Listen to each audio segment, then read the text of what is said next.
I have prayed for you. Diba? Kaya nga si Pedro kahit nagsinungaling, sinabi ni Kristo, I have prayed for you.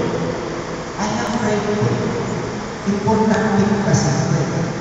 Kaya nga, sa ating tuwing Sabado, sa ating mga BEC, kahit mga organization, nagkakaroon tayo, it must be prayerful gathering. Prayerful. Kasama ang Diyos. Ano? Yun po ay mahalaga. Kaya kailangan prayer. Simulan na po natin yan.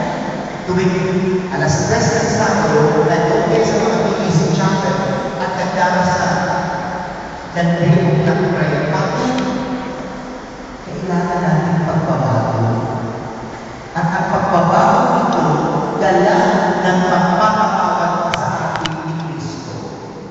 Ito po yun. Triyong ang pinapaalala sa ating labanan ng Diyos para sa iyo dahil mahal tayo sa Diyos. Yun po. Kaya yun po ang mahalaga. Pagbabago.